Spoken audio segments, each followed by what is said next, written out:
అవినాష్ కోలుకున్నాడని తెలిసి చాలా సంతోషం వేసింది.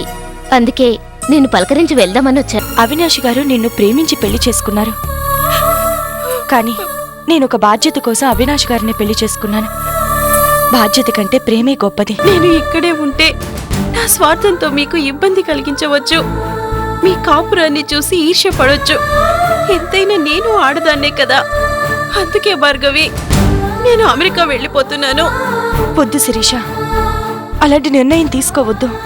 నువ్వు అనవసరంగా ఏవేవో ఊహించుకుంటున్నావు.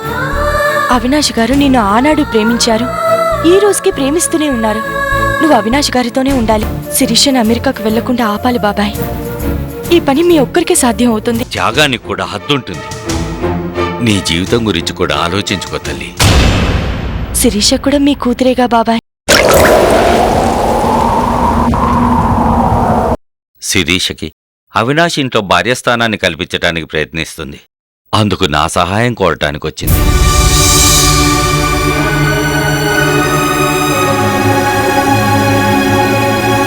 త్యాగంలో మిమ్మల్ని మించిపోయిందండి భార్గవి. కానీ భార్గవి జీవితం ఏం కావాలి? అదే బోనా నేను ఆలోచిస్తుంది. ఆ దేవుడు ఆడుతున్న ఈ చదరంగంలో ఈ పావుని ఎటు కదిలిస్తాడో, ఎప్పుడు కదిలిస్తాడో ఆ కాలమే నిర్ణయిస్తుంది.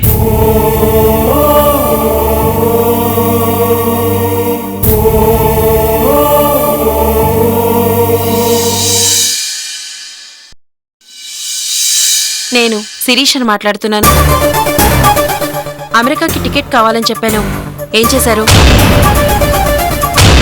No no no no 15 days నేను వెయిట్ చేయలేను. ఎంత ఖర్చైనా పర్వాలేదు. మాక్సిమం 1 week లోపల నాకు కన్ఫర్మ్ టికెట్ కావాలి. ఓకే, మీ ఫోన్ కోసం వెయిట్ చేస్తుంటాను. శిరీష, ఏంటి నువ్వు చేస్తున్న పని? ఏంటి అలా చూస్తున్నావు? నీ పాటికి నువ్వు నీకు ఇష్టం వచ్చినట్టు డెసిషన్స్ తీసుకోవటమేనా? నీకొక అమ్మ ఉందన్న జ్ఞానం కూడా లేకుండా పోయింది. అమ్మా, అసలు ఏ విషయంలో అయినా నువ్వు నాకు అమ్మగా ప్రవర్తించావా? ఏనాడైనా నా సుఖం కోరుకున్నావా? నా బాగోగుల గురించి ఆలోచించావా? పగలు ప్రతీకారాలంటూ నీ పంతం నెగ్గించుకోవడానికే తహతలాడావు తప్ప నా కాపురం నిలబెట్టడానికి ఏనాడైనా ప్రయత్నించావా? నీ మొగుడెక్కడున్నాడో తెలియదు, అసలు ఉన్నాడో లేడో కూడా తెలియదు. కానీ ఉన్న నా మొగుడిని నాకు దూరం చేశావు. శిరీష, ఎందుకు మమ్మీ అరుస్తావు? అరిచినంత మాత్రాన నిజాలు అబద్ధాలైపోతాయా? నాకు తెలియకుండా అవినాష్కి నువ్వు లాయర్ నోటీస్ పంపింది నిజం కదా? అవినాష్ చావు బతుకుల మధ్య కొట్టుమిట్టాడుతుంటే మనిషిని ఎవరైనా జాలి పడతారు. అలాంటిది నువ్వు అత్తవయ్యుండి మేలు చేయకపోగా కోర్టులు కేసులు అంటూ అతన్నింకా కృంగతీసింది నిజం కాదా? అవును నిజమే. కానీ ఎందుకు చేశాను? అవినాష్ నీకు చేసిన అన్యాయానికి అతనిపై పగ తీర్చుకోవాలని చేశాను. అవినాష్ని బుట్టలో వేసుకుని అతనితో కులుకుతున్న భార్గవిని ఆ ఇంటి నుండి వెళ్లగొట్టాలని చేశాను. నీ కన్న కూతురు మున్ని నీకు దక్కాలని చేశాను. ఏ తప్పా? నీకు మాత్రం నీ కూతురు నీకు దూరం అవుతుందంటే బాధగా అనిపించలేదా? అసలు నువ్వు ఆడదానివి కాదా? ఆడదాన్ని కాబట్టే ఇంకో ఆడదాని మనసు అర్థం చేసుకున్నాను మమ్మీ. కానీ నువ్వు ఆడదానివి కాదు, కొస్సాయిదానివి. అత్తగారంటే అమ్మతో సమానం. అలాంటిది నీ అల్లుడు అవినాష్ చావు నుండి తప్పించుకున్నాడని తెలిసి నువ్వు సంతోషించాల్సింది పోయి ఇంకా అతన్ని ఎలా సాధిద్దామని ఆలోచిస్తున్నావు.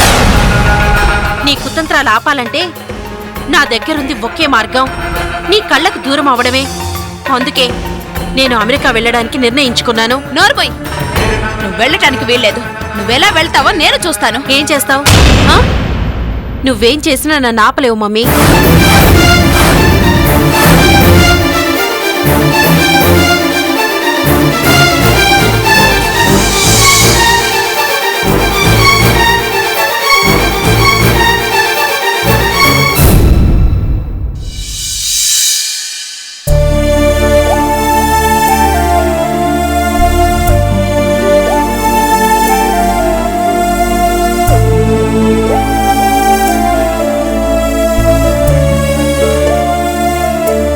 భార్గవి, ఎక్కడికి వస్తున్నావు?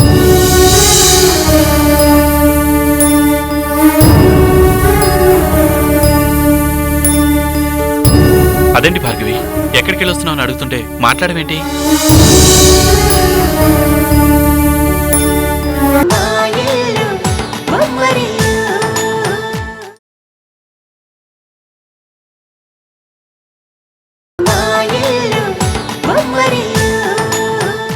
అదేంటి భార్గవి, ఎక్కడికి వస్తున్నావు అని అడుగుతుంటే మాట్లాడమేంటి?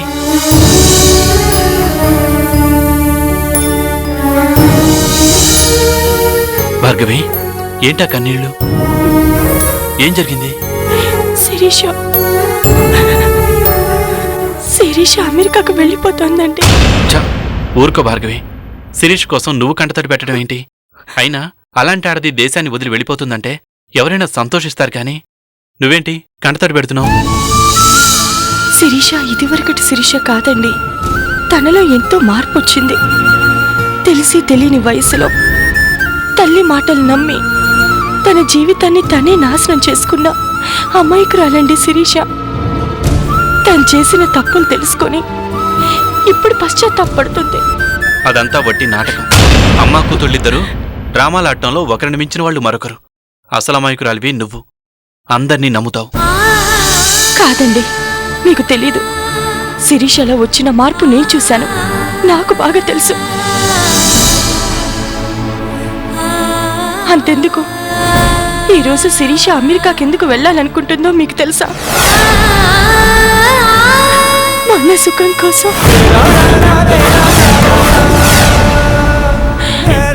అవునండి, తను ఇక్కడే ఉంటే నేను మిమ్మల్ని శిరీషని కలపాలని చూస్తున్నానని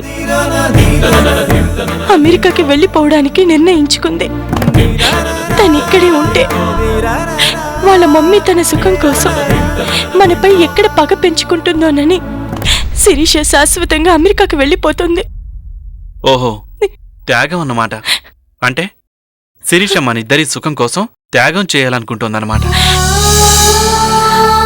అవును, నిజంగా శిరీష త్యాగం చేయడానికే అమెరికా వెళ్ళడానికి సిద్ధపడింది. మరి శిరీషని అమెరికాకు వెళ్లకుండా ఆపి నువ్వు త్యాగం చేస్తావా భార్గవి? నువ్వు కూడా నా భార్యవేనన్న విషయాన్ని మర్చిపోతున్నావు. మర్చిపోతుంది నేను కాదండి, మీరు. నేను మిమ్మల్ని పెళ్లి చేసుకుంది భార్య స్థానం కోసం కాదండి, తల్లి స్థానం కోసం. కానీ శిరీష మిమ్మల్ని పెళ్లి చేసుకుంది మాత్రం భార్య స్థానం కోసమే. కానీ శిరీష అర్హత ఎప్పుడో కోల్పోయింది. భార్య అంటే బజారులో దొరికే ఆట వస్తువు కాదండి. కావాలంటే పొందడానికి, వద్దనుకున్నప్పుడు వదిలేయడానికి. నువ్వెన్నైనా చెప్పు, శిరీష ఇంట్లో అడుగు పెట్టడానికి వీల్లేదు. బాగా ఆలోచించుకోండి. అదే మీ నిర్ణయం అయితే నేను తీసుకోబోయే నిర్ణయం కూడా మీకు చెప్పాల్సి వస్తుంది.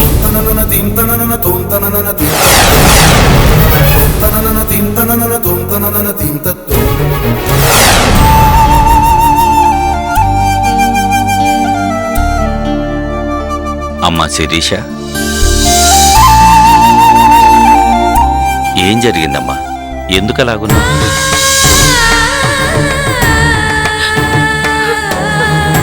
చిచి, ఏంటమ్మా ఇది? ఊరుకో. ఏం జరిగిందో నాతో చెప్పు. నేను అమెరికాకి వెళ్ళిపోతున్నాను అంకుల్. భార్గవి చెప్పిందమ్మా, నిన్ను వెళ్ళనేయకుండా ఆపమని కూడా నన్ను వేడుకుంది. వద్దమ్మా, నువ్వు నీ నిర్ణయం మార్చుకో. అమెరికాకు వెళ్ళొద్దు. వెళ్ళక ఇక్కడ ఏం చేయమంటారు అంకుల్? ఇక్కడ ఉన్నప్పటి నుండి నాకు అవినాష్ ఇంట్లో మళ్ళీ స్థానం కల్పించాలని ఒక పక్క భార్గవి చూపిస్తున్న ప్రేమ, నన్ను ఆయుధంలో ఉపయోగించుకొని భార్గవిని అవినాష్ కు దూరం చెయ్యాలని మా అమ్మ చూపిస్తున్న పగ. ఈ పగ, భార్గవి ప్రేమల మధ్యన నేను నలిగిపోతున్నాను అంకుల్. కనీసం నా తండ్రి ఎవరో తెలిసినా నా ఈ సమస్యకు పరిష్కారం లభించేది.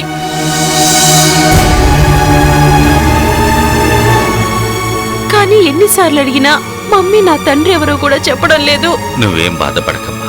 నీ తండ్రి ఎవరో కనుక్కొని నీ కల్పించే బాధ్యత నాది. కానీ నువ్వు నాకు ఒక మాట ఇవ్వాలి. నువ్వు అమెరికాకి వెళ్ళనని నాకు మాట ఇవ్వాలి.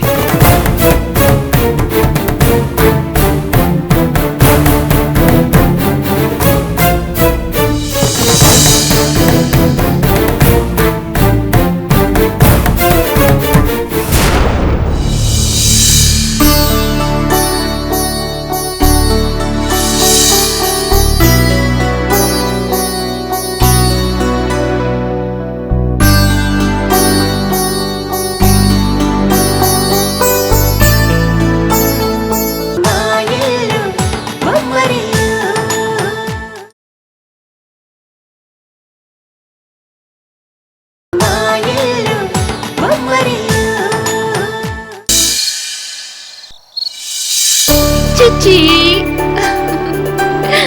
ఊ. ఊ.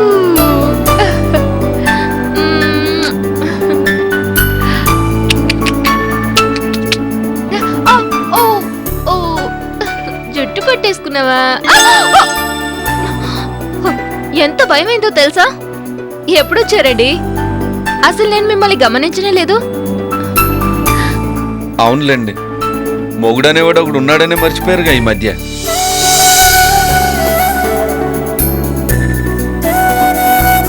పాపే సర్వస్వం అయిపోయిందిగా, ఇంకా మా గురించి ఆలోచించే తీరికెక్కడిది? చాలండి మీ ఎత్తు పొడుపులు. అయినా ఈ మధ్య మీకు నా పాపంటే ఈర్ష్య ఎక్కువైపోయింది. ఉండదేంటి, ఈ మధ్య అన్నింటికి నాకు పోటీకి వచ్చేస్తుంటాను.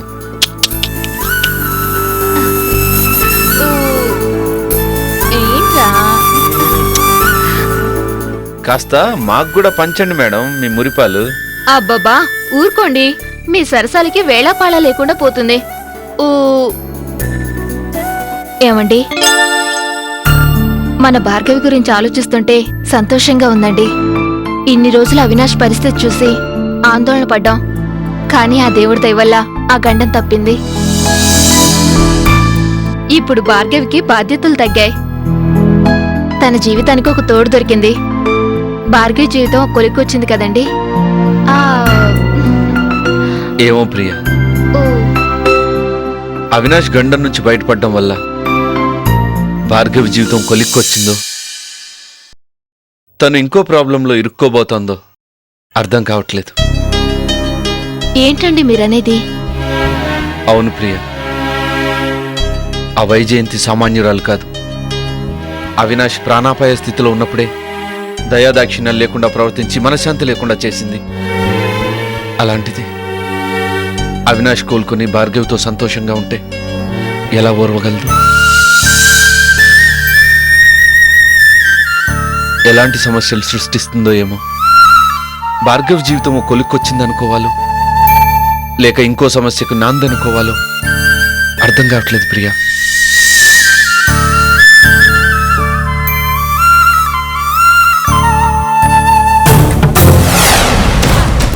బ్రతికిపోయాడు, వాడు బ్రతికిపోయాడు. వాడి చావు మీద ఎన్నో ఆశలు పెట్టుకున్నాను, కానీ బ్రతికిపోయాడు. ఎవరి గురించి సార్ మీరు మాట్లాడేది? వాడే, ఆ అవినాష్ గాడి గురించి. వాడు చేస్తే వాడి ల్యాండ్ మనం కొట్టేయచ్చని ఆశపడ్డాను. వాడి చావుతో ఆ భార్గవి విధవవుతుందని, దాన్ని చూసి ఆ రాజేంద్ర కుమిలి కుమిలి ఏడుస్తాడని ఆశపడ్డాను. కానీ నేను ఒకటి తెలిస్తే ఆ దైవం ఇంకొకటి తలిచింది. అందుకే కదా సార్ మంచి వాళ్ళగా ఆ దేవుడు ఎప్పుడు అన్యాయం చేయడని అంటారు. అంటే నీ ఉద్దేశం ఏంట్రా? వాళ్ళంతా మంచి వాళ్ళు, నేనొక్కడే దుర్మార్గుణ్ణి. అబ్బే నా ఉద్దేశం అది కాదు సార్. నోర్మై, సార్ అది నీ ఉద్దేశం ఏంటో నాకు బాగా తెలుసు. ఇక ఆ వైచేతి విషయానికి వస్తే, ఆవిడ మనల్ని పూర్తిగా నమ్మే పరిస్థితి కల్పించాను. బంగారు గుడ్లు పెట్టే బాతు కదా, ఇంకా బంగారు గుడ్లు లెక్క పెట్టుకోవచ్చు కదా అనుకున్నాను. కానీ ఆ వైచేతి ఈరోజు నాకు శత్రువు అయిపోయింది. నా పేరు వింటేనే బొగ్గమంటుంది. దీనికి అంతటికీ కారణం ఆ రాజేంద్ర. ఆ రాజేంద్రను ఊరికే వదలకూడదు, ఏదో ఒకటి చేయాలి. ఏం చేయాలి? ఏం చేసేదేముంది సార్, హ్యాపీగా 2 పెగ్గులు తీసుకుంటే అన్నీ మర్చిపోయి ఆనందంగా నిద్రపోవచ్చు. నేను నిద్రపోవడం కాదు సుందరం, ఆ రాజేంద్రకు నిద్ర లేకుండా చెయ్యాలి. వాడి వీక్నెస్ మీద దెబ్బ కొట్టి ఆ రాజేంద్ర విరవెల్లాడిపోయేటట్టు చెయ్యాలి. చేస్తాను, ఏదో ఒకటి చేస్తాను. వాడి జీవితంలో భూకంపం సృష్టిస్తాను.